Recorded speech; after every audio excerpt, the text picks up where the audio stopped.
Welcome back, people. Happy 2025, Season 5, Episode 1 of the Taxi Squad podcast. We are here now for a 5th year. This is truly magical. We thank you if you've ridden with us this long.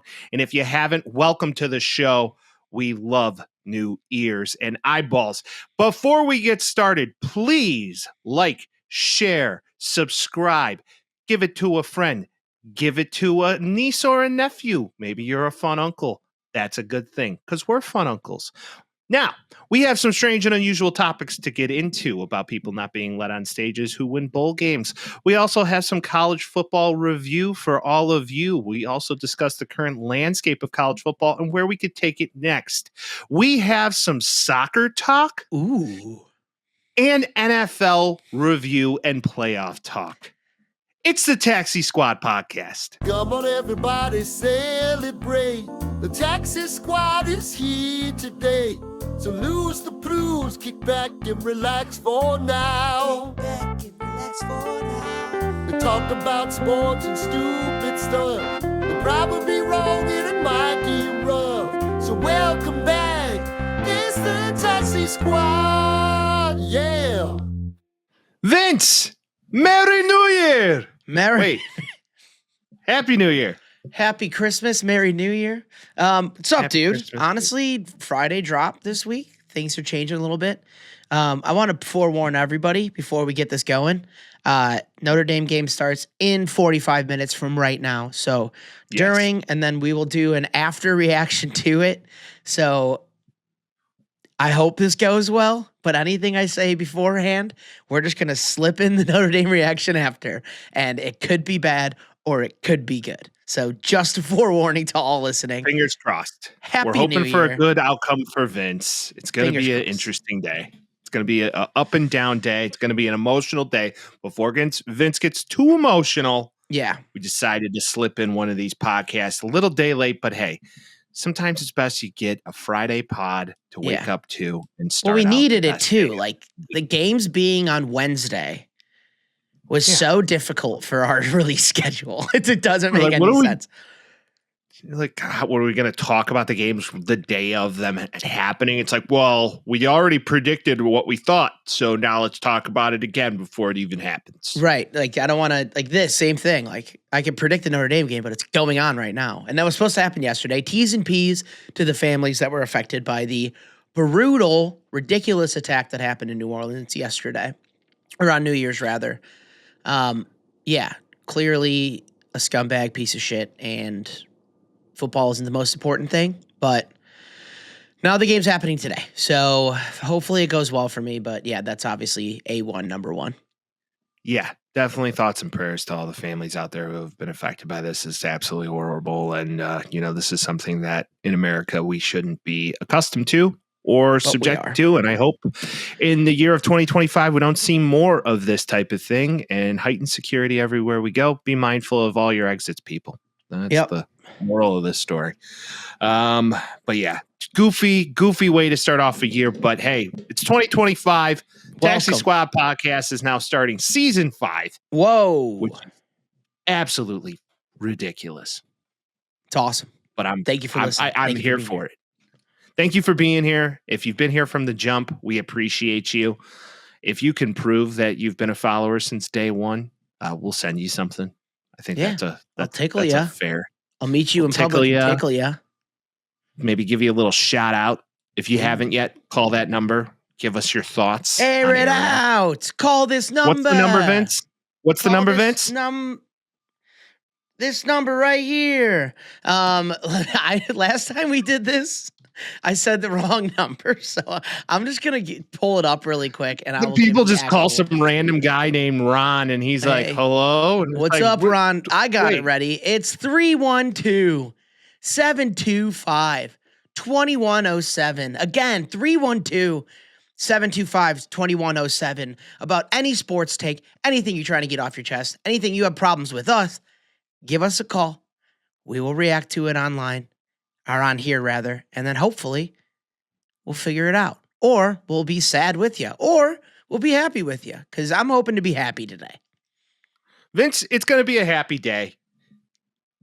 first and foremost, Yeah. how was your New Year's Eve? Was it a happy day?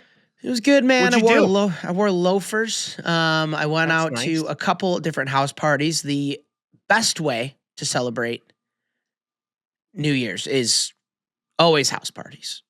Anybody with any other Always. opinion is wrong. Bars are horrible on New Year's. I went to Ugh. 2 house parties, watched the Boise game. All was well. I wore loafers. The back of my ankles are just destroyed from new loafers and like the blisters and shit. Not great. You got to get ankle Um, socks, Vince. You got to get the ankle socks. You Well, got I to get was the no wearing- shows. I was wearing socks. I was wearing full socks. Real deal socks? Yeah, like dress socks, and they just weren't thick enough. So, It was just okay, new so leather, those are man. sharp. You know. So it's sharp leather. It's Yeah. a sharp cow. Cow What are you said, gonna hey, do? you want this leather? I'm going to cut the back of your heel. And it did.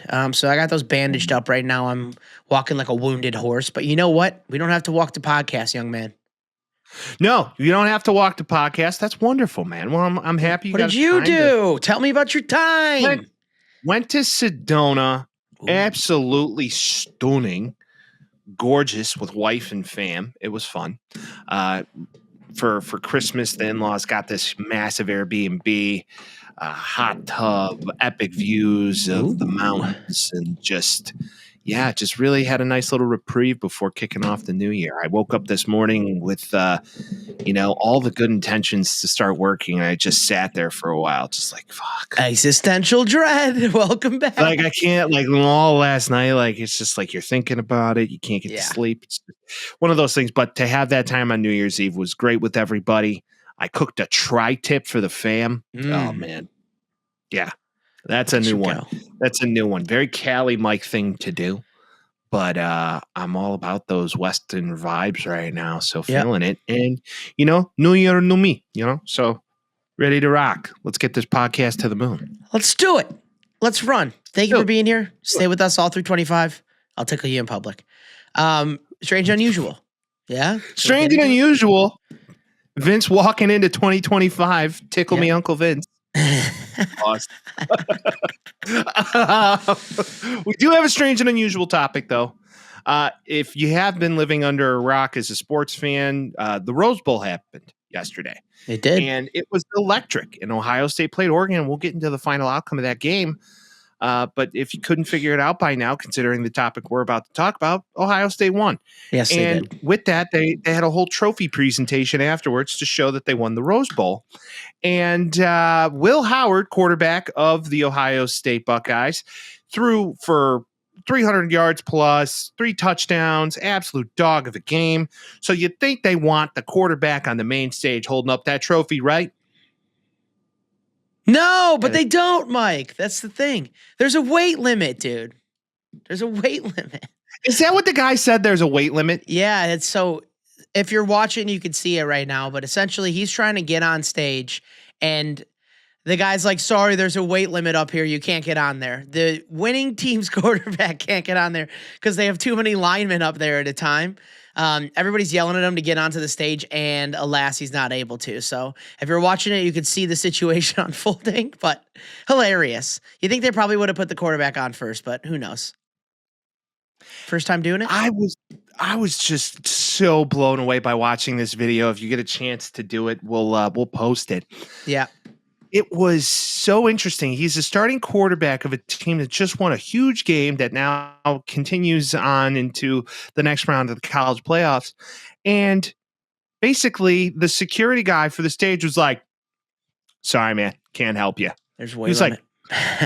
He's like, what? He's like, yeah, man, can't help you. He's like, do you know who I am? Yeah, did you Like, I just felt- watch the game? Haven't you been here the whole time? Like it was giving like early 2000s trying to get into the club vibes when it was just you and your buddies in River North. Yeah. That's the feeling I got from this. He was just like, no, bro, don't got any women with you. Can't help you. Huh? But I kind of appreciate that the quarterback doesn't always get special treatment here. That's actually a good thing. You want to see what the QB has to say. I'm for the lineman getting up there instead of the quarterback because it's always the quarterback. That's always the move. It's like quarterback gets to be I the front and center. Get him out of here. Give 91 some cred, dude. I understand. We got to give the big boys the love. We're a couple of big boys ourselves. But let's face it. I mean, yeah, Look at him giving that this defense look. dogged. That Look at him defense giving this dogged. look, dude. He's looking at him like, you don't deserve to be up here. It's my house. He doesn't. I know he does. He's not. I know He's not. showing love. He's just like sitting there like that one chubby kid in that meme, just like, Yeah, I can't believe they're doing this right now. fuck, I can't believe you've done I this. can't believe you've done this. Yeah, but Ohio State destroyed him, so I don't think Will Howard really cares about being on the stage. I think Will Howard wants to be on stage with his guys, right? Yeah. But then again, He's probably are you fine. really? That's what I'm saying. He's probably going to get over it. There's a lot of speculation, so if you read the comments, which are kind of funny, it's like they didn't let him up there because he's a Christian man. I know, It's like, dude. what? No, I no, sent that that's to not you. why. Yeah, they don't want him thanking his Lord and Savior. I'm like, are you kidding me? Every single time someone wins anything, it's like this one goes out to God. Like it's always been the case. It's not about Jesus here, kids. It is not. It is very true that it is not. And I hate when people try and blame that. No, it was a simple boo-boo on the case of the security guy, and chances are he won't have a job for the Rose Bowl security team next year. And the weight Just limit. saying. And the weight limit. The weight let limit the was quarterback key. on first. Let the QB up there. All right. But with all that being said, Vince, it is arguably one of the most wonderful times of the year, not only the holiday season, but it is bowl season. Yes, And, it is. there was a couple bowls, not necessarily the playoff, which we'll talk about here in a minute, but Oh, yeah. there was some good in-betweeners, right? And one in particular that's very close to my heart that I wanted to talk about with you was the USC Trojans. Oh, you want to All talk about right. USC? Okay. Who would have thought? Shut up. We started the season in Las Vegas playing an SEC team. We end the season in Las Vegas playing another SEC team. Yep. So I showed out. I put on my USC sweater. I put on my USC hat.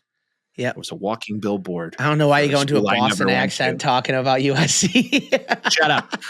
I was a walking billboard for a school that I never went to, but I'm a fan. So you got to pick your spots. Yeah. You can't just 100%. wear it on a rando day. You wear it on a day that's applicable. Correct. How many people are like, did you go to USC? I'm like, no. No. Can't say I did that. But what I can say is I was a Harper Hawk. So stick Okay. that in your pipe and smoke How's it. their football Now, team doing? they don't exist. Okay. So USC comes out in this game, looks flat, right? Yep. Almost 10 transfers, 4 on offense.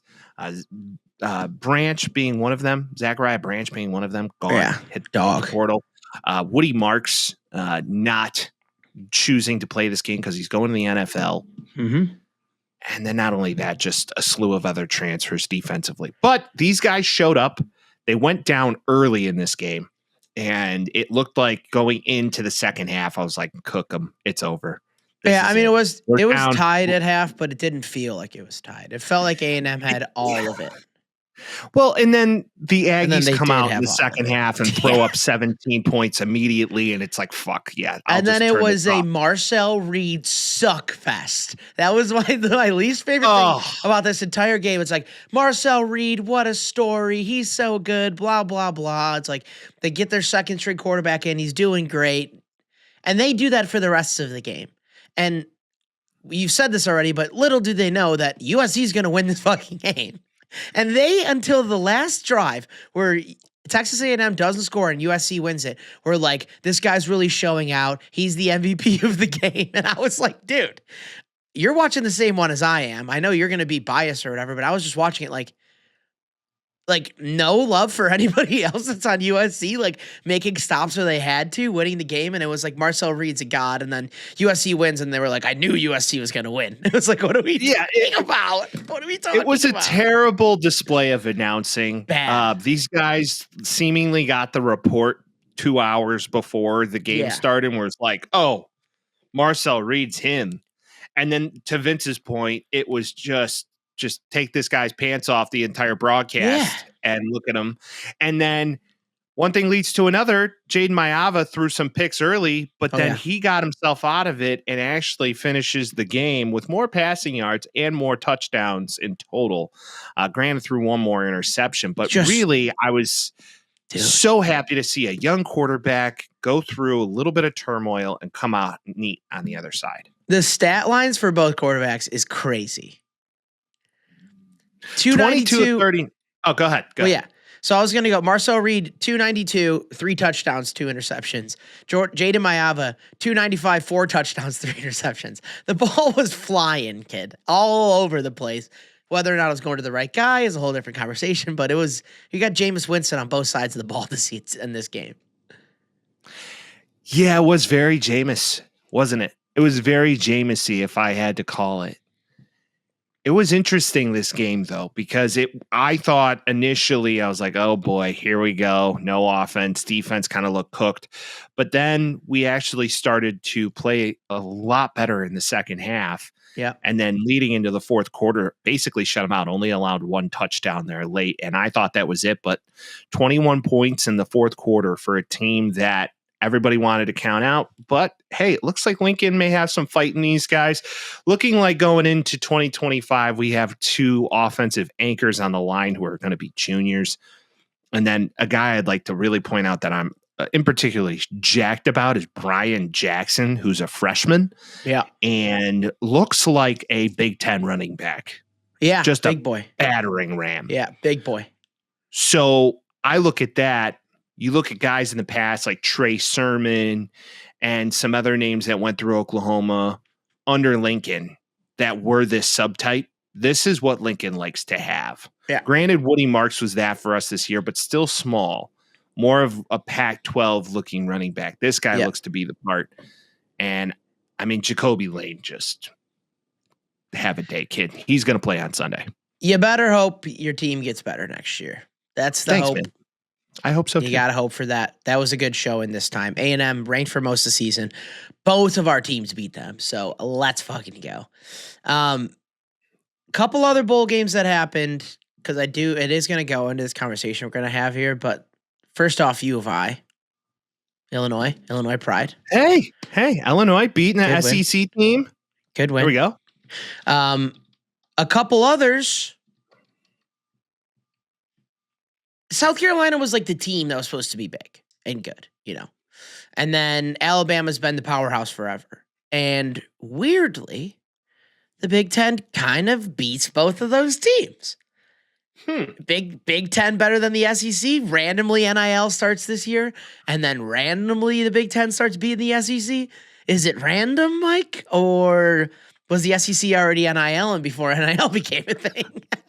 I mean, one could say that the SEC may have been, putting some parents on certain daisies. boards of different businesses that they had no business being a part of because their offspring was really good at football. Yeah. But we're not going to talk about that. But they got creative. The Big Ten could have done the same thing. I mean, cheating goes both ways. For sure. But everybody that loves the SEC is always like, SEC's the best. They're always going to be the best. The only reason that they're losing is because they're playing other SEC teams.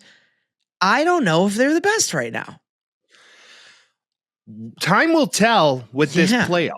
With the playoffs are going to dictate how this is going to look. Granted, we probably already have one SEC team playing for the semifinals, so that's going to be interesting.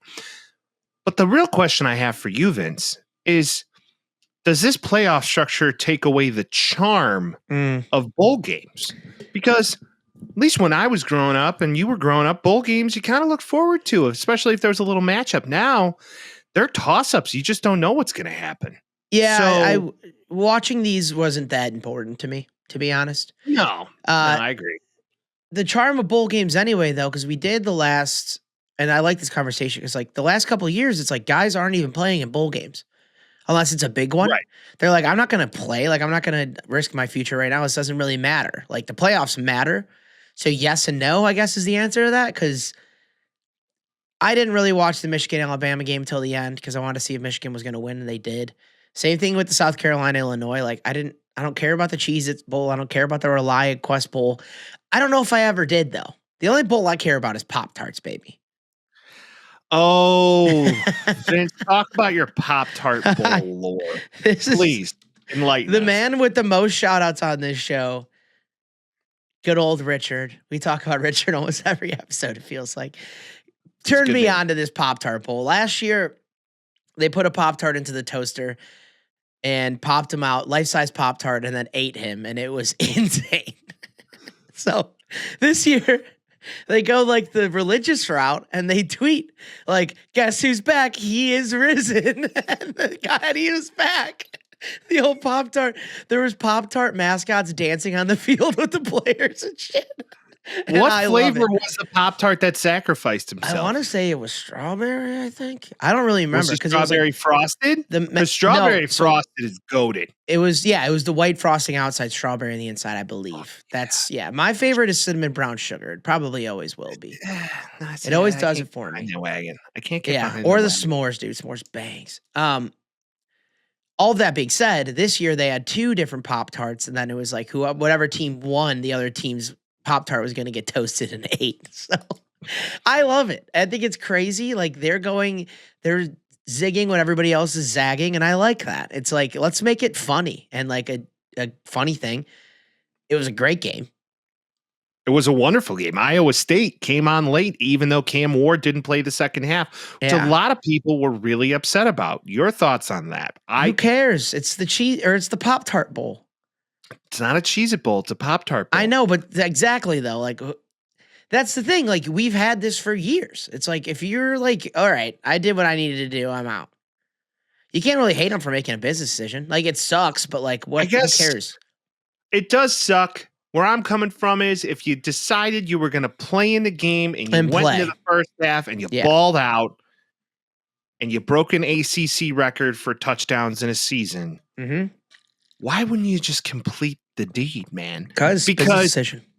After he left, I understand it's a business decision, but when he decided to sit out and they put in this backup of his, I don't even know his name. Yeah. It just, you kind of knew right there Iowa State was back in. Emory Williams, for those who know. Emory Williams. Yeah, I mean, they scored what? 32 in the first half and then 10 in the second half? Correct. So when I saw Emory Williams come on the field and they're like, Cam Ward's not playing, I was like, oh, I'm betting Iowa State. Yep. As a and dog. You did, and you won? Second half. I did, and won that one, right? I mean, and then you get a little cocky over the weekend and you're like, oh, yeah, TJ Hawkinson's definitely going to score. Yeah. Yep. Right. So don't trail him, Mike. That's the don't trail. Never get too cocky. But I agree that, hey, you got to make business decisions, especially if you're about to hit the draft. In the grand scheme of things, I don't think it really matters that much. Yeah. And to be fair, all of the most important bowls are still important because they're under the guise of the playoff now. So correct. Now, should we talk about them? Or, yeah. Well, not yet. Okay. Because I want to ask you one more question. Okay. Moving forward, considering these bowl games are now to our discussion being so overshadowed. Yeah. Should there be more options available for playoff spots? So can you now make it a 30-team playoff? I mean, and now, or a 25-team playoff. No, though. But then the regular season doesn't matter. The regular season wouldn't matter because now you're trying to get into the seeding and you could play your way into the big game. It's going to be like basketball. Think about like the top 12, the conversation going into it that we had ourselves was, does Alabama belong in this? Like, look at how the seeding happened because all of these conference championships. If you have like, it's going to be like reasonably like if it's like a round of 64 or a round of 32 or whatever it is, like you'll have like 12 teams getting a bye. Like that's ridiculous. Like who cares at that point?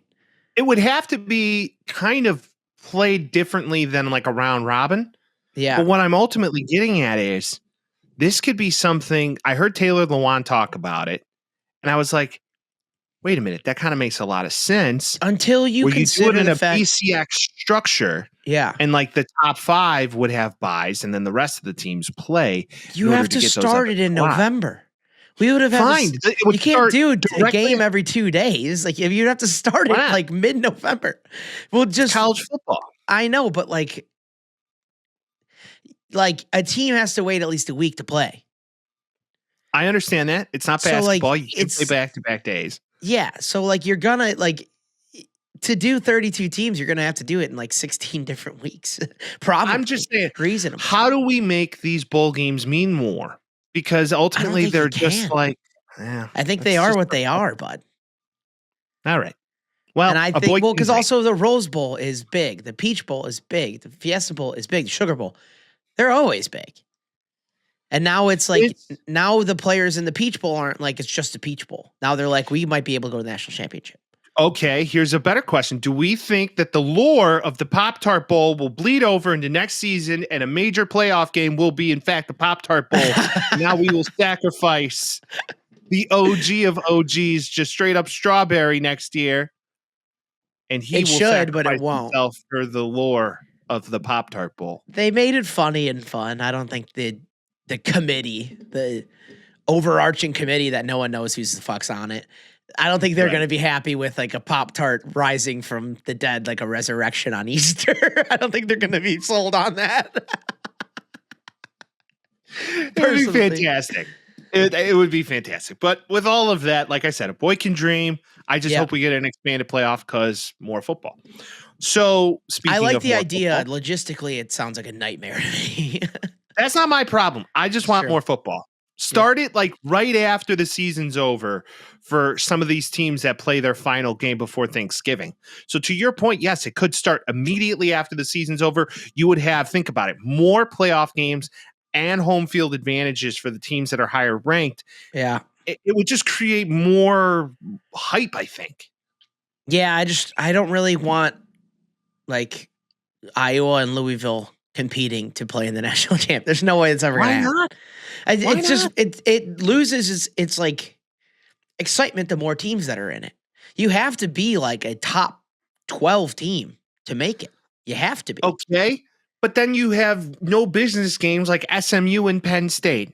And now to talk about it. Yeah, but the first meanwhile, game, SMU's getting 4 weeks into it to get blown up by Penn State.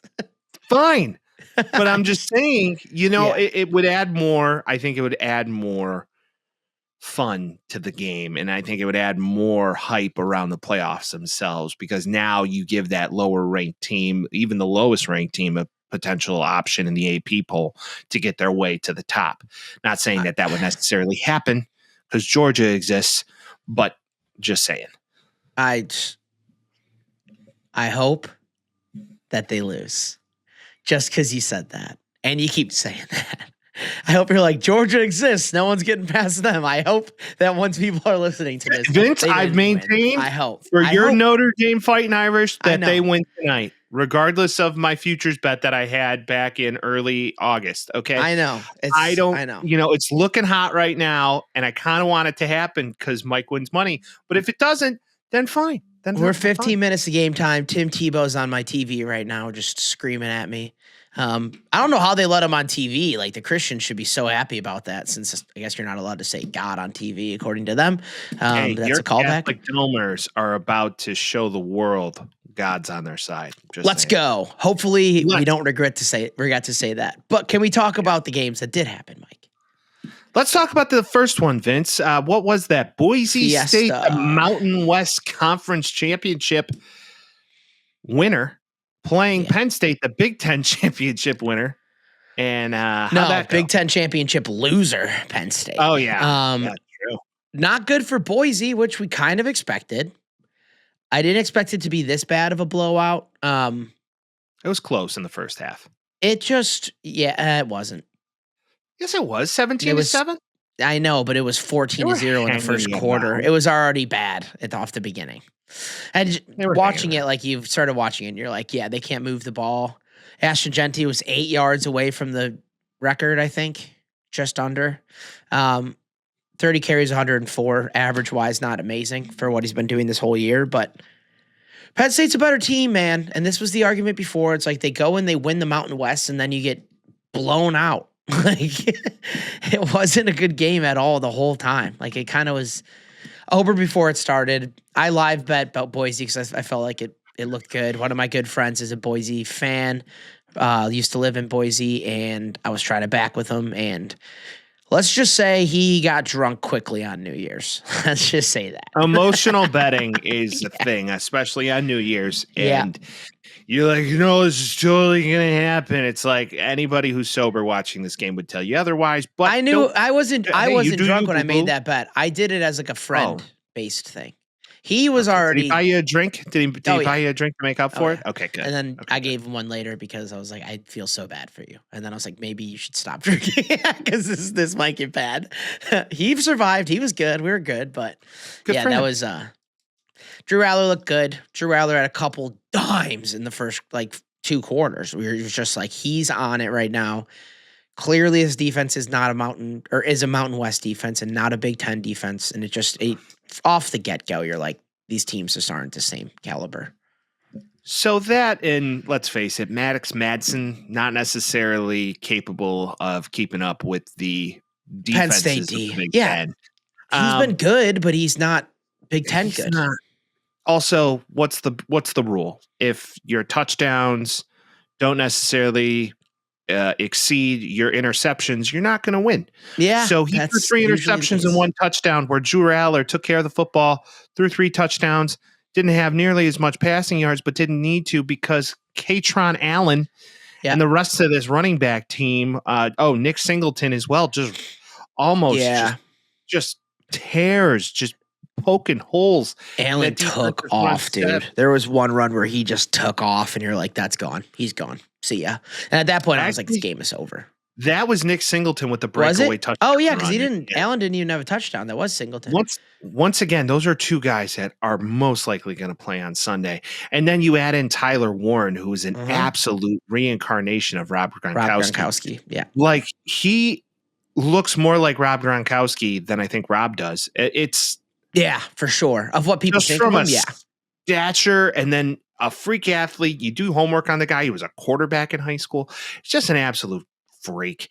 He lit up my USC Trojans this year for almost 13 receptions, I believe, and 4 touchdowns. So when you look at this team now moving on to the next level, they're either going to play your Notre Dame Golden Domers or Georgia. So that's exciting. Which we will talk about shortly.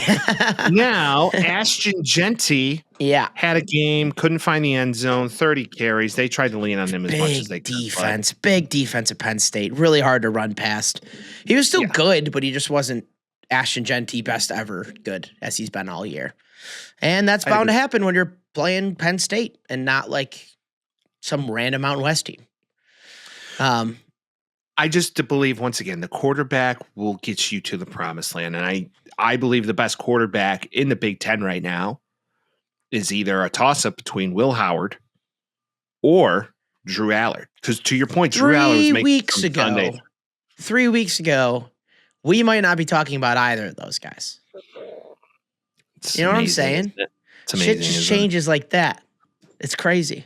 But then again, I mean, Drew Aller is also facing the Boise State defense. I know. So is it that impressive? And he lit up SMU too. So SMU. There was a couple dimes. Are we that beautiful impressed? Throw, but they're not getting to him. They're not pressuring him. Like, what happens when you play a Georgia or Notre Dame? What happens when you play a bigger front that can go in and attack? What happens when you play Texas is front 5. That is a force to be reckoned with, right? You got to get a Scabadoo or whatever his name is. You got to get a Scadabo. Well, one thing I will say about this, Vince, and some reports I've been reading lately, granted the source of the report is from a Fox News guy. Okay. A Fox Sports 1 guy, Colin Cowherd. Oh, okay. He's speculating that there is somebody, a quarterback in particular in the Big Ten, who may transfer to a Notre Dame Fighting Irish program. Who? There's speculation. I'm reading through the tea leaves. I think it's Drew Aller. What? Because he's coming back for his senior year. Why would he transfer to Notre Dame if he could be on Penn State? It's the same shit. Win a national champion, not necessarily. Dude, they're just as close as Notre Dame is. They're closer technically. Yeah, I get it, but speculation that, or I don't believe Cowherd for a fucking minute. I never will. or which would defy a lot of things. But you got to remember, NIL money's involved now. Yeah, and we got it. I think it could be Arch Manning. Oh, That would be. Don't make me so happy. Diabolical. Dude, you brought me on this podcast to make me come, dude? I would be so, and the game hasn't started yet. You're listening to it after the game happened. Dude, I don't know what happened today. So keep that in mind right now. bring me on this podcast to just make me come, dude? I don't think he's leaving Texas given that it's open to go next year and he's definitely the starter. But there is some Notre Dame, what's going to happen? Maybe, just saying. Possible. Money. You're telling me that Texas, UT Austin doesn't have fucking NIL money. You can get. I'm not saying that. I'm just saying that you may see buyouts here, and Notre Dame wants to go all in and win in a natty, and they're real close. Yeah, but and so is Texas. And to talk about Scatabo in Texas, let's talk about this game where it seemed like Texas was decisive in winning. It was a blowout in the first half. Yeah, it was stupid. It was like third quarter. You looked at it. You're like, okay, it's 24-8. I'm going to go take a nap, which I chose to because I was exhausted from the weekend. And then I wake up to a blown up phone of, holy fuck, are you watching this? Holy shit, are you seeing this? And I'm like, whoa. What's going on? And then all you need is a little bit of a safety. All you need is another kick. And then you need Cameron Scatabo, right? Scatabo or Scatabo? Scatabo. Went ape shit. He went Peyton Hillis 2.0 in the second half here. And it was did. It's like, oh boy, here we go. And like Texas should play better. They really almost gave away that game really quickly. It's baby butter soft that they're wearing white hoodies and light khakis, like really light, almost white khakis. Like the coaching on the sidelines looks like they were ready to lose. Like that gave me I'm ready to lose outfit. What's that, Texas? Yeah, they were wearing white hoodies and really light khakis. They were like almost white, like the cream colored khakis. So I'm like, you guys are waiting to lose. Like that's literally what it looked like. Allegedly, they're going icy whites all playoffs. That's kind of the speculation I've heard. Great idea. Butter Quinn Ewers, they didn't show up in the second half. And I feel really bad for their kicker because he has a cool name. I forgot his name. He got iced by his own head coach. Yeah, he got dinked. It was really bad. Bert Auburn. What a name. I mean, Bert Auburn. Let's talk about Bert Auburn. Yeah. He had a rough game against Georgia. Yep. Okay. Didn't have many times to kick in the Clemson game, but made all of his field goals. Yeah. But boy, fourth quarter, you got the clock running. You got more than enough time. And he's going to go win the game for you. What do you do? Essentially a chip shot. It was a chip shot. It was like 28, 30 yards. The booger eater calls a timeout, essentially icing his own fucking kicker. I was like, I'm watching this replay, and I'm like, wait a minute. Did he just ice his own guy? Sark, you psychopath. Are you drinking again, Sark? What's happening here? Yeah. And then he proceeds to kick the ball about 40 yards left. So that ball took a hard left, like mid-flight. It looked like it was going straight down. I thought it got blocked. Hard left. I'm still convinced it didn't. I think somebody may have got a hand on it. Very Cody Parkey. Yeah, because then he doinked it heavy. It was that was bad. They go to overtime. They both score. Flip sides. Texas gets the 2 point. And they win it. So again, they won the game. But it felt like Arizona won the game. Arizona State, excuse me. You know what I'm saying? Like it ended and you're like, you snuck away with that win. There's no reason they should have won that game. If they would have shown up in the second half, I think it would have been a lot different. But Scatabo proved why he's going to be a day one guy. I hope he goes to a team in the North. Day one, you think? We'll see. How many running backs are going in the first 2 rounds is my question. Well, right. So either he's going to be a second round guy or a third round guy. He's a top five running back for sure. That's the problem anymore. In the NFL, like the lore of running backs is kind of faded because you can draft one in the 5th round and they could become like any running back on the 49ers for that matter. Yeah. I mean, you got like Gibbs, you got Bijan that are next level guys that change stuff, but like most guys are 2nd, 3rd rounders that make a difference, other than Isaiah Pacheco, prime example, plays in the Chiefs. Fourth round, third round? pick Seventh? Seventh Yeah, it might have round draft been, pick out of Rutgers. So you could draft guys on the very last day of the draft that can potentially make a difference. Now, Scadaboo's story is truly amazing. Guy who's a transfer from Sacramento State, winning, FBS conference championships and then coming into ASU and absolutely dogging. So you love the backstory. You love his story, just the underdog lore. I love that. Lore is the word of the podcast this week. And steals the heart of Americans. Steals the heart of Americans. Texas about to go on and maybe play their hardest game of the season. So that's going to be interesting to watch. That's Texas. Go ahead. Was it Texas, Ohio State? Yes. Yeah. So Texas will play Ohio State in the Cotton Bowl Friday, January 10th at 5:30 p.m. Okay. So this game is really going to be interesting, and I'm excited to watch it.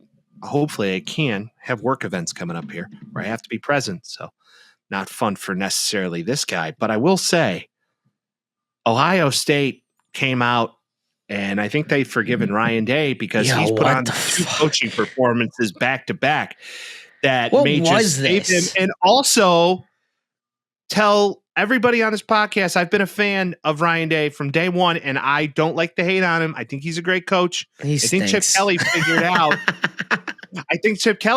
out. Oh, fuck, I got some dogs on this offense that I can use.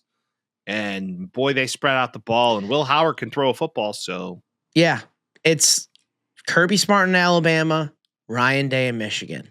That's the only thing I can deduce. It's like, why did they lose to Michigan? It doesn't make any sense.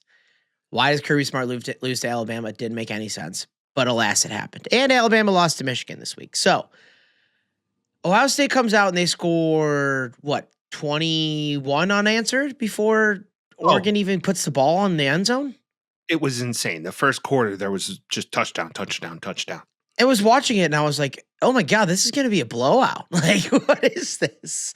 I turned it off because I was like, this is like literally murder. I don't like watching murder. I thought to myself before the game, I was like, wow, Oregon's underdogs? I'm like, nah, something just doesn't feel right about it considering how that Ohio State defense looked against this Tennessee. is the best matchup. They're playing in the Rose Bowl. Everybody's like, yes, this is going to be the best game. Like, we get extra good football. Last time they played was close. Oregon just beat them out. And 12 minutes into the game, we're like, holy fuck, this game's over. Like, that was crazy, dude.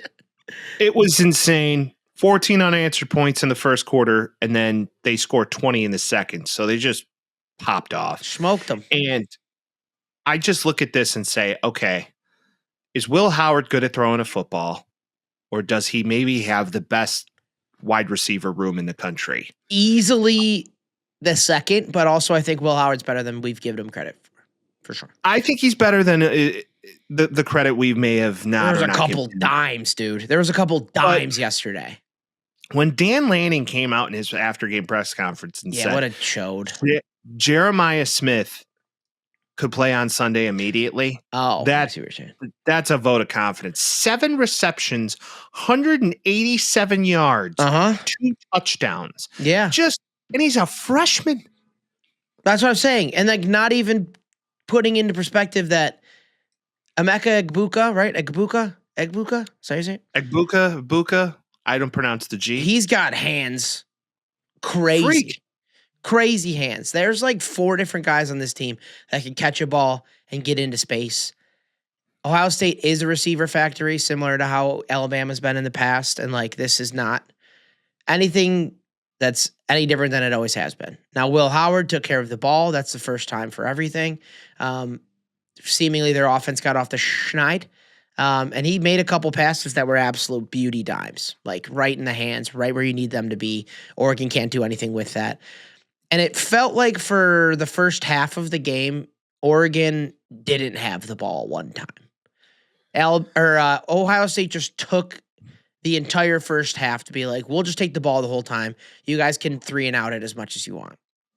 Oregon didn't get into plus territory until the final 2 minutes of the second or the first half. Yeah. They didn't get okay, let me give that perspective. They didn't Yeah. get past the 50-yard line on offense one time until after the 2-minute warning of the first half. Crazy. Stifling defense on the Ohio State side of the football.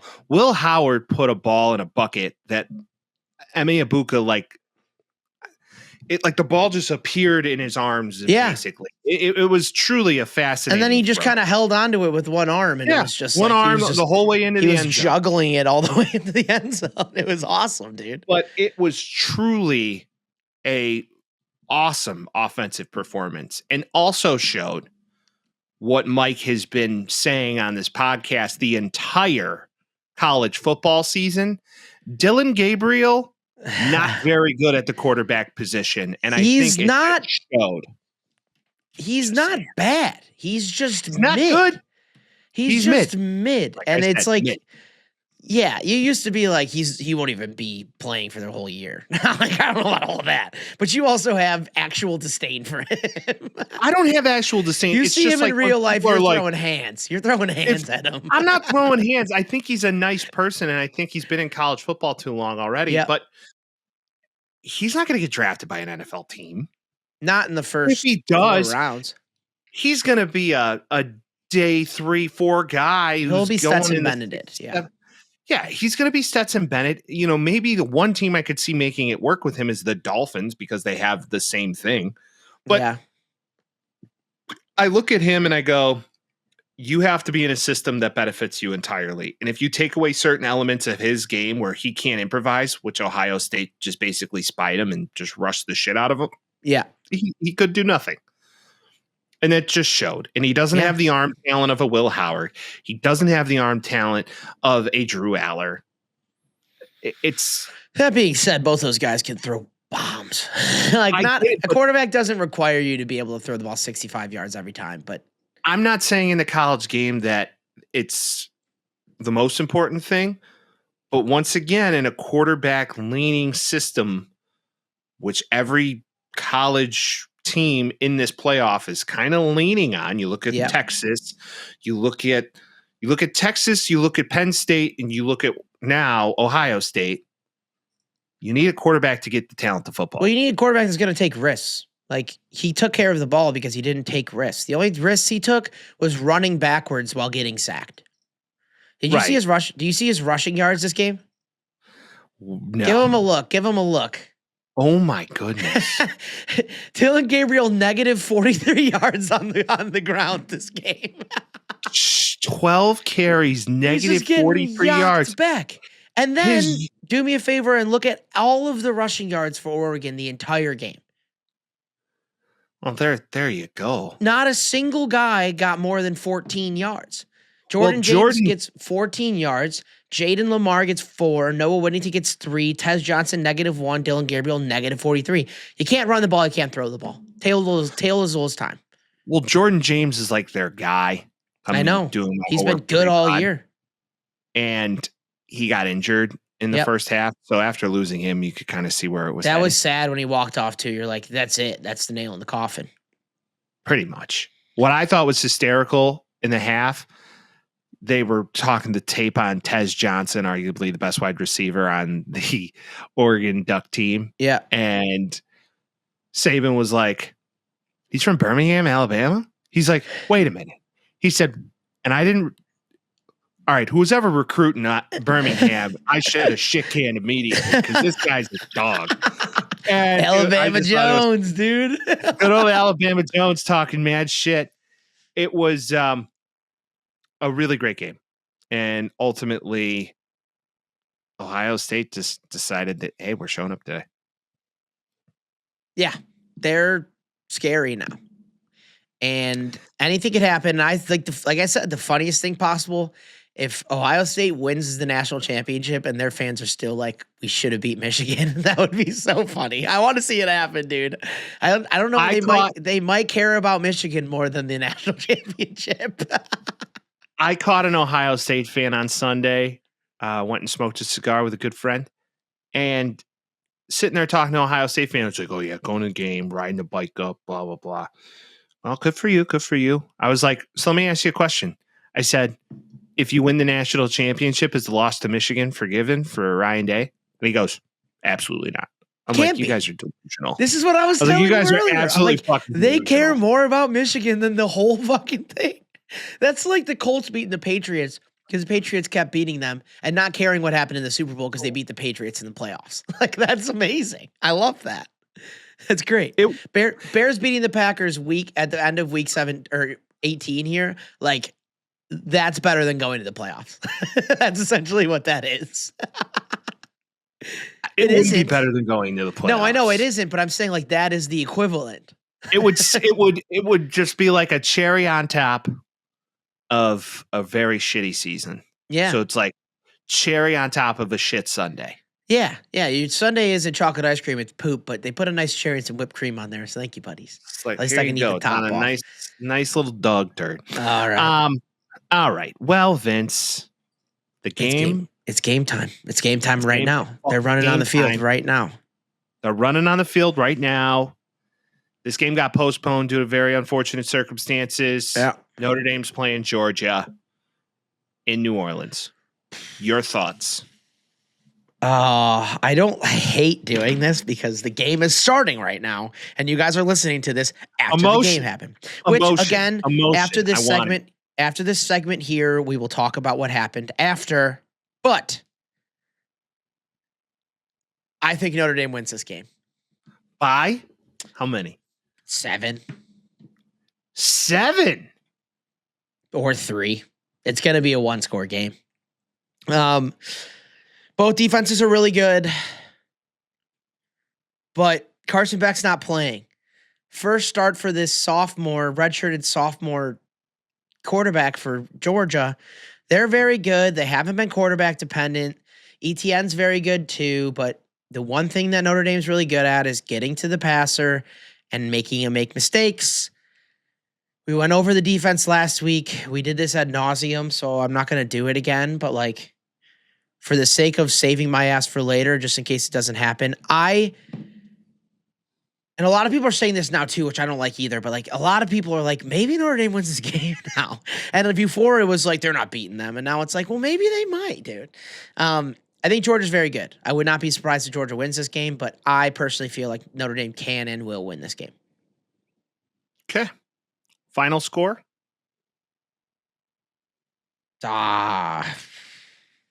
Let's go like 28-24. All right, I think it's going to be a hard under. Give me a 17-13 or 17-14 Georgia win. Okay. It's going to just be all defense and all running. Yeah, lots of running the ball. So Isaiah Love's going to have a fucking game. And Who? So is the ETN, the love guy. What's Jeremiah, his name? come on. Jeremiah, pick a biblical name. Jeremiah Love's going to have the game of the year of his which season. He's capable of. He's very, very freakishly athletic. And then the ETN brother. Trevor Etienne, Trevor Etienne is going to have to also show out, who's now fully healthy. Yeah, he is. So going to be all defense all afternoon. And without further ado, Mike, here's the post game. Well, you're victorious, and you're a part of the Final Four, Vince. And have a bid to now play Penn State in the semifinal. How do you feel? Oh, dude. Oh, that was the grossest game I've ever watched in my life, but it did not matter at all, dude. What a defense, number one. What a dog, Riley Leonard. You don't need to throw the ball when you just run the ball up their guts every time. Couple lucky plays, fake punt, defense sacks. They couldn't block him today. Oh, yeah, dude. This is like a feeling I haven't felt in years. I'm glad, like, the rest of the pod, too, and I thought about this, too, because I'm a hateful boy. You're like, well, there's still Georgia. And I'm like, well, my boys have to play Georgia, so we'll see what happens. That's what happens, Mike. That's what happens when they play Georgia. They are 52-0 against teams not named Alabama on this streak until today. The Catholics came in. God was on our side. We got a dub, baby boy. Whatever happens after this is all good and fancy, but now the SEC is Definitely not the best conference in the whole entire college. Get out of here, dude. I am jacked. We'll see about all that because Texas still has to play Ohio State. We'll see how that exactly looks. Now, I will say that I do believe that Notre Dame going up against a Carson Beckless Georgia helped them go ahead. greatly. Play it through. I think Gunnar Stetson, he'll be good at some point in time, just not now. He's way too green, and there was no way he had a shot against that defense who had weeks to prepare for him. You could tell he was shaken up too. He was like, there was guys on him the whole game. Especially they know they could take away the run. Now, another fun stat we learned about the Georgia Bulldogs is that they have more drop passes than any NCAA football team this year, which is truly insane. Yeah, and bro. Bell, I don't know his first name, but Brian Bell. Brian Bell should get expelled from Georgia. Brian Bell will not be at Georgia next year. Two very bad drops, one of which would have been a touchdown that would have got them a little bit closer in the second half and maybe changed the course of the game. Georgia had some opportunities, but that defense on Notre Dame side of the football just stifling. It was lots of penalties. Not used to that this year. They couldn't throw the ball at all, but that's okay because neither could Georgia. Again, it wasn't a pretty game, and I was freaking out until like the last 50 seconds of this game, but the sack to close it out, the punt that wasn't a punt was awesome to get him to jump off sides and move the drive on. Granted, it was a 2-score game, but crazier things have happened. So now that the clock's hit 0, I can breathe out and we move on. But hey, we won a Sugar Bowl, baby. Let's go. You won a Sugar Bowl. And I disagree with some moves that Kirby Smart made this game. And I personally think he got out coached. That's my humble opinion. I think Marcus Freeman just put on a smidge of a masterclass of coaching in a position where, you know, he made a pretty silly decision. What I didn't understand is, and I know you got to score a touchdown, 10 minutes left in the game, but get points. And that's something they didn't do. And I don't think they were going for the top. I mean, what was a 13-point game? Like they were going for 2 tutties and to win. That's what his plan was, I think. I understand, but you're in a position to get points. It's 4th down. See if you can get an onside at that stage of the game. Yeah. Hindsight's 20/20. And you could look at the metrics a lot of different ways, and you could look at the analytics a lot of different ways. Once again, I don't think Gunnar is not him right now. He may be him in another year and a half, but he's got a lot of room to grow. Yeah, and I think they scored, 17 points in like 20 game seconds or something like that, because we got the ball like right away on that fumble and scored right after that, and then immediately went into the next half with a return touchdown. So I was like, oh, I'm going to take a quick shower at the half. And then I come out and I'm like, how is it 17-3 now? How is it 17-3 that quick? I'm like, what the fuck happened? No, it was 20-3. I'm like, whoa. That's what it was. Out. Yeah. I was like, how? That kickoff return for a touchdown really sealed the deal. I really think that sucked the soul out of Georgia. Penn State is not. I think there's a bid, Vince. You guys are going to play in a national championship because I don't think Penn State can run with you guys. I don't think they can. Thank you to NIU. Honestly, I'm thankful for that game now. There was a time during this year where I was like, season's already over. You can't lose to NIU. It's done. We're not going anywhere this year. I think that win was like anybody could beat you, and it helps you with this. My uncle texted me, and he's like, great coaching. I'm like, Brian Kelly doesn't win this game. Not necessarily. Brian Kelly doesn't win this game. He does not. Crying Brian would not have won that game, I don't believe. Now, once again, Marcus Freeman, there's a reason he got extended. What they're growing there, man, they're a real deal quarterback away from being a power. Oh, for sure. They're already a power. Arch Manning, what's up? They're here. Yeah. They're here right now, and Marcus Freeman, cool young head coach, hot guy in Vince's eyes. Handsome. So handsome. So handsome. I do believe that this is something now. The Catholics are back in, right? They are. This is the fighting Catholics. The Vatican boys are winning. So I want to see him win, dude. If you can win that game, you can win any game. Hey, It was Vince, a I was doggy rooting dog. for you. I know. I was rooting for you. Really, I was. And it's nice that we get some parity. Yeah. Well, yeah, you had that Georgia bias all year, buddy, but it just takes the strike of. I know, I understand, but If Carson takes the strike Beck's in of God. that game, it's a lot different. If is nothing but if, Mike. I You're know. never gonna know. I'm didn't just happen. spelling it out. It didn't Yeah. happen. Vince, I'm very happy for you, buddy. Well, also, Jeremiah Love goes out, can't run for half the game. He's literally our fastest player. Xavier Watts gets injured and shaken up. Shit happens. But more than anything, Georgia could have been in that game if they didn't drop balls. That was the worst part. They dropped they three didn't different drop passes. balls and let big splash plays happen. Turnovers as well. And that walk-on cornerback kid, you see that on the sideline? No, I didn't. Georgia explosive play down the sideline.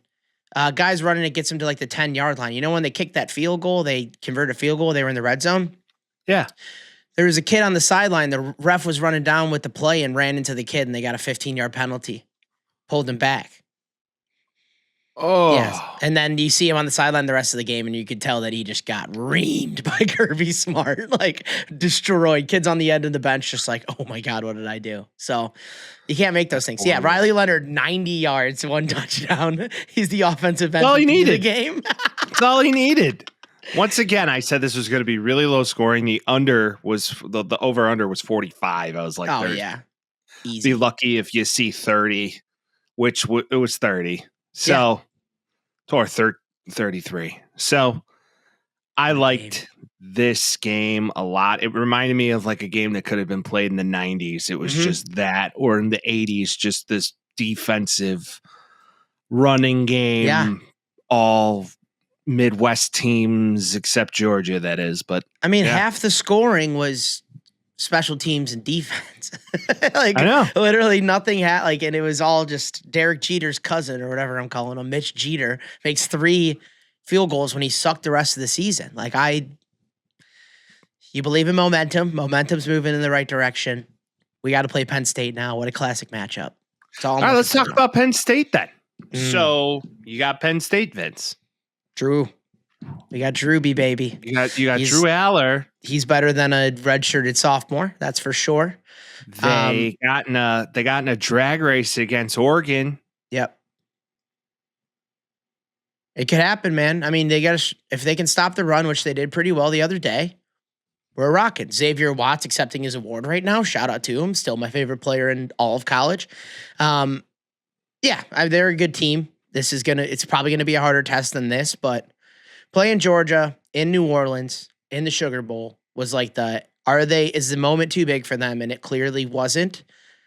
Coaching seems good, so now I'm a little bit more confident moving into this. In all actuality, playing Indiana at home is not as big of a test as playing in a neutral site in the South against Georgia. So they took care of this. I wasn't confident until, again, we hit 000s. And my phone's just blowing up because people are like, let's go, dude. So I'm converting some people into Notre Dame fans for the next couple weeks here. And hopefully they can make people happy because now this is the underdog team. Yeah, Ohio State and them, if that wound up being the national championship, that would be electric. That would just be the battle of the Midwest. I don't want Ryan Day looking at me over the TV in a national championship. I'm not trying to look too far, but that would piss me off more than anything in the whole world. So let's hope that doesn't or does happen. But if that means we make it to the national championship, then I'll take it. But one game at a time, Penn State, let's go. So you're going to get Penn State. Yeah. Neutral site. Mm-hmm. What's the outcome of this game? It'll happen next Friday, I think. Dude, right? You're getting me 4 minutes off of a win right now. I'm just I need live reactions. I hope Notre Dame wins by a touchdown. I said Notre Dame was going to win by a touchdown today. They ended up winning by 13. So I hope Notre Dame wins by a touchdown, and I'll be happy with that. What's that touchdown going to be? Closer to 17-10 than it is going to be to 40 to 37. I believe that game's going to be a little bit different. They're going to play a very tough defense. Penn State can play defense. Yeah, they got a great pass rush as well. So yeah, it's going to be a game. We'll talk more about it next week, of course. What a dub, dude! What a live reaction. Good for you, Vinny. I'm happy one of us can have a college football team that's worth the shit. Yeah, and it's going to be funny because the rest of this podcast now, because we will be going back into the past here. It's just going to be We me are freaking literally out. going back like mid-episode, completely different outfits if you're watching this on YouTube. At least Yeah. different outfit for this guy. For you. Yeah, I just sat in the Yeah. same room and watched the game and just paced around in circles for the last hour. So that was stressful. I haven't had that in a while. That was good, though. Well, better to be stressful in a way of like, hey, at least they're going to win. I know. I didn't feel I that kind way. of realized that, okay, once that drop ball hit Georgia in the second half, I was like, this game's over. As an unbiased viewer, I'm sure, but Yeah. you know how it is. Crazy shit for has you. happened. I'm texting Vince. I'm like, Vince, they got this thing on lock. You're like, don't fucking say that, Mike. You're not fucking over. No lead is safe. I texted like 9 people that. No lead is safe, dude. You I'm know like, that. are you sure about that? Yeah. Oh, the shaky letters. Oh yeah. I know. I hated that. And then it was right after that. I think Riley Leonard did a hurdle over 3 guys for a first down. Hey. I'm like, oh boy. He may not be a tremendous thrower of the football, but He's a boy, dog. oh boy, can he run it. He's a dog, dude. He He's a jumped dog. over one of the best defensive players in the country. I know. So Just a literally baby-faced, cleared him. cute white boy that just balls. he looks an awkward amount like Will Howard. If you put them side A by lot. side, they look an awkward amount alike. It's like He's got some Drew Aller to him too. If you look at him, it's a real just any general Caucasian in age group 19 to 22. baby-faced quarterbacks aplenty outside of Quinn Ewers. So we'll see how this ends up working Yeah, out. Quinn Ewers has looked like he's 30 his entire football Yeah. career at Texas. Yeah, for sure. But Quinn Ewers, There- master of putting air under the football. we'll see if it ends up working out. That's He's a our delicate recap. boy. Look at us go. Look at us, Vince. What are you gonna do now? You gotta go get drunk or something? I'm You gonna gotta go do the most. I'm gonna. I I should drink a Guinness. I have one in my fridge. I'm Totally. gonna finish editing this podcast so we can release it. That's Okay. what my celebration's gonna be. do that Okay. and fuck dry January. Your team just won. Ooh, I Go might get a rip a- Guinness. I might rip a little JMO too. Ooh. The Irish. Oh, get the Irish. And next thing you know, you'll go to church and mass on Sunday and cook Yep. an Irish roast. I will pray to the Hey, Lord and corned eat a shepherd's pie in celebration of this. Ooh. Yeah, you might have to make a shepherd's pie. I love how we resort to food Might have to. immediately. Yeah. That's facts, dude. Food is culture and culture is love. So that's Well, that on Vince, congratulations on a Sugar Bowl dub. I'm very you. happy for you, my friend. that. And Thank you. fight on Irish.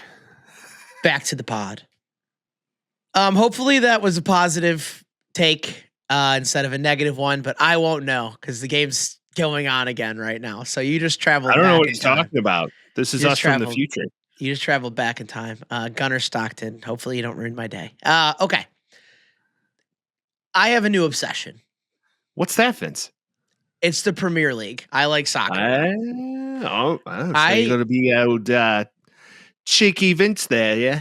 I can so much to say as I love soccer, and I've been watching it Love soccer. a lot. So USA Today's playing like all the Premier League games now. And I think I've said this before, but my team is the Newcastle United, which is Northern and Newcastle upon Tynes. And they beat Manchester United, which is a team that you should be familiar with, Mike. Are you? Man, you? Yeah. Do you remember back in the What? day? Remember back in the day when everybody was obsessed with Manchester United that liked soccer? Like there was a weird I can't say I've ever liked soccer a day of breathing. I know you haven't, but do No. you remember like back in the day I was people too were like fat to kick a soccer ball. yeah, I figured played that out goalie, pretty quick. but no, but like if anybody was a fan of any team, it was Manchester United because it had like David Beckham and shit like that, like really good players on it. Tracks. So they've been good our entire lives. And now like the team I like on is Newcastle. Newcastle's owned by a Saudi Arabian like prince that has a shit ton of money, which is a thing that's happening a lot in soccer. That's why all the contracts are massive and we've seen it over and over again. They beat Manchester United convincingly the other day. Manchester United is moving really quickly down all of these different tiers. And the way that kind of works out is like the top 4 go to the Europa bracket. They're like the best teams in their specific league. And they play like the best Spanish team and they play like the best Portugal team. And all the best teams in Europe come together and play each other. similar to how the NBA Cup works, but it's not just one league. Right. And then the bottom half is relegation time, which I don't think we've talked about on this podcast. But like the bottom, 3 teams are forced to relegate, which means they're moved down to the league below the Premier League, and they're moved to the Championship League. And then they have to win the Championship League to get put back into the Premier League. Okay. So essentially, if you're horrible, you get moved down and lose funding, and you're not in the top league anymore until you're good enough to come back up. This is a concept that I believe the NCAA should adopt. I think they should do that with almost every sport. It's I know, but the NCAA of all teams, like of all sports that we watch on a consistent basis, should be that. That would DePaul be shouldn't be in the Big East. Right. What are we doing? Well, like the NCAA should steal that model. Imagine now you have like, let's just call it 3 conferences, and they're megas, and it's like tier 1, tier 2, tier 3. Okay, well, on a given year, depending on how you recruit, one year you're in conference 1, and then if you suck the year after, now you get kicked down to conference 2, or vice versa. Yeah, it would be elite. Well, what's cool too? Fascinating. What's cool too is like each of these towns then get their own team, so you can have like a small town have your own team.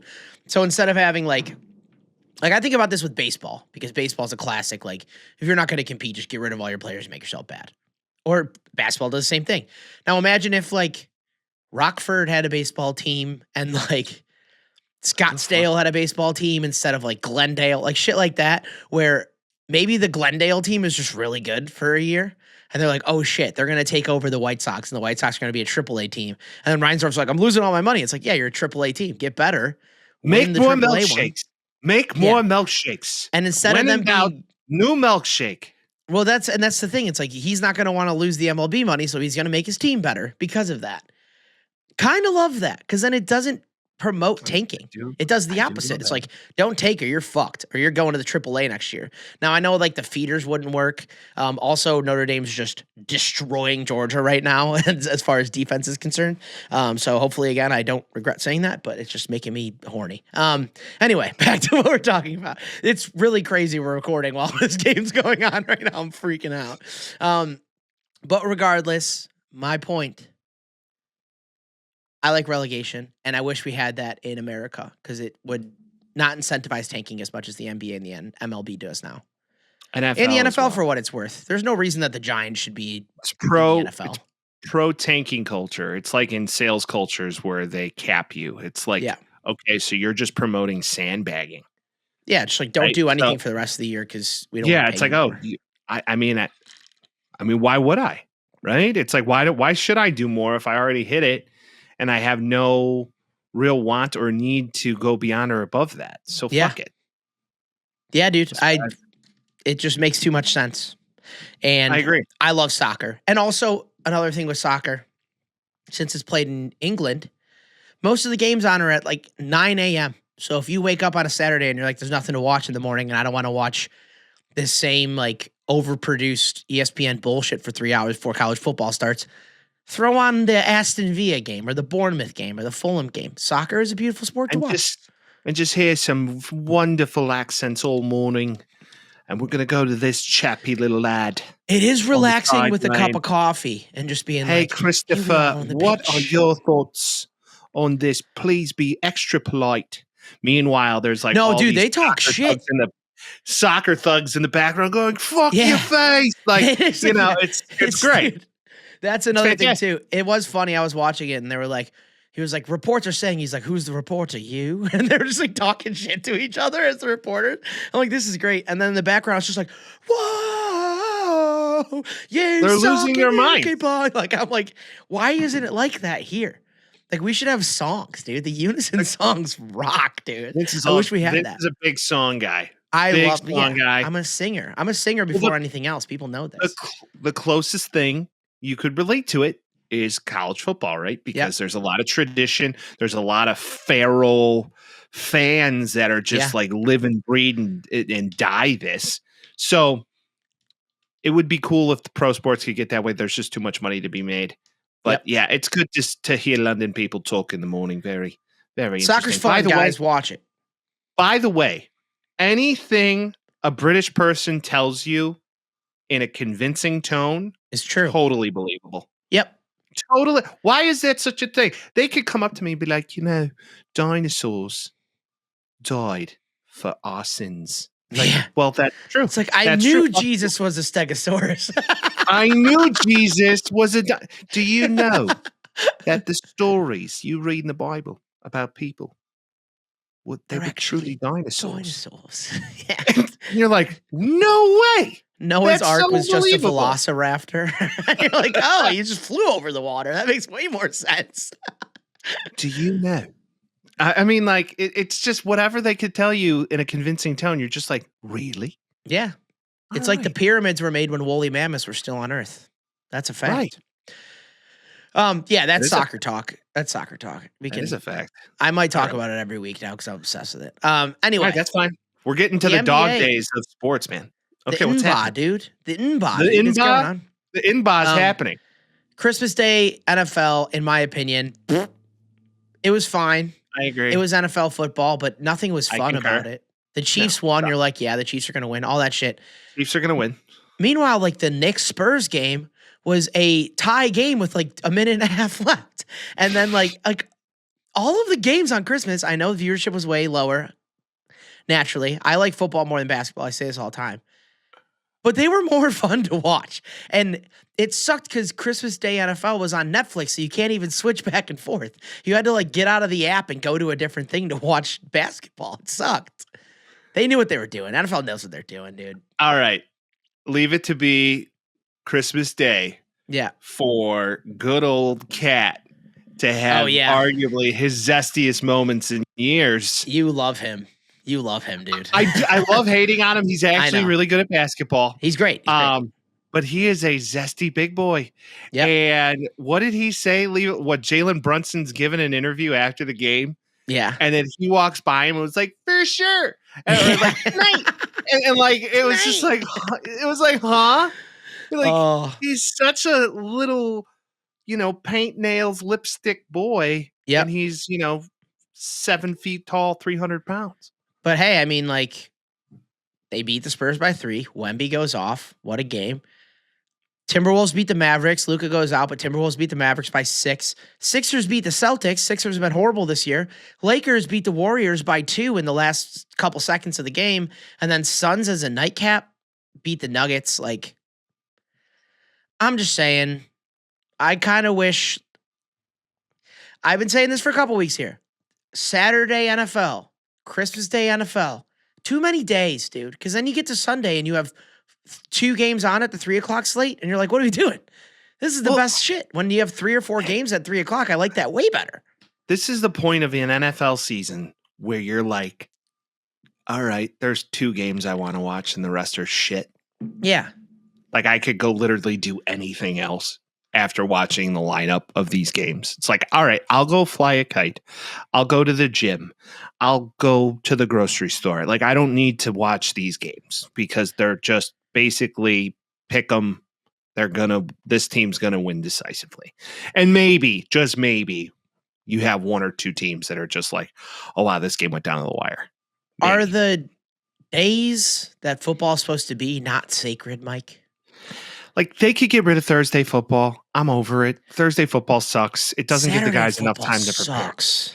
Saturday football that's not college football is not necessarily ideal, but I would prefer if you're going to do Saturday games or switch to Saturday games and maybe compete a little with college or Friday games as opposed. I don't even know. Or just maybe make it all on Sunday like you used to and shut your mouth and stop being bored. Monday's fine. Sunday's fine. Thursday is fine, mostly. Just Saturday and Wednesday are just so dumb. Like, don't do it. My only, look at the NBA, for example. They want to know why the ratings are down. Ratings are down because you play every fucking day. And no one wants to play. And nobody wants to play on that given day. And I'm sorry, I'm not really excited to watch the Chicago Bulls play the Clippers. I'm not excited about that. That doesn't get my motor running, okay? Maybe every now and again as we get closer to the playoffs, that's more fun. Yeah, it gets, but good. For Christmas, to see the Sixers beat the Celtics, great. To see the Knicks win on a exciting end of the game, to see the Lakers beat the Warriors, an exciting end of the game. I like Christmas. This is when the NBA season starts for me. So I like Christmas because of Christmas, not because of the NBA. But let's talk about football. we got let's talk about Derrick Rose first. So we're getting the Derrick Rose appreciation tour in Chicago right now. That's awesome. Derrick Rose was at the Winter Classic at Wrigley when the Blackhawks got decimated by the St. Louis Blues. He went into the Bulls facility and did like a Remember This Moment with Joakim Noah. So that's on YouTube if you want to watch it. And DRose also opened a flower shop in Chicago. Derrick Rose Flowers. Kind of awesome. The line was like 5 blocks long today because it opened today. Yeah, if I'm Derrick Rose, pump and dump that business. Do us all a favor because, or start a franchise of DRose Flowers. Yeah. Because that would be brilliant, but good marketing. Shout out to that. Shout out to marketing. And also, he's the best player we had since Jordan, and it was the only fun time the Bulls have had since Jordan was when he was playing on the team. So I was just about to say the only emotion that this evokes out of me is sadness. It we're just so makes bad me now. because we're so bad and been bad for so long. And we were so good. And I just feel like every Chicago sports team that becomes good is just on a fucking fluke. Yeah. And then it's like, oh shit, they just rolled into being good somehow. Whether it's the Bears or the Bulls or the White Sox or maybe the Cubs. The Cubs at least try and tell you that they try. Sorta. Yeah. Right? I mean, Kyle Tucker would tell you that they're trying. And they're adding bullpen pieces and all these things. And I think Jed Hoyer gives a shit about what he's doing, but he might be getting Rick Hahn. So it's difficult. It invokes sadness. I'm sad. Yeah. Just to hear that. It's just like, oh, great times. But we live and die on nostalgia, buddy. And that's just what it is.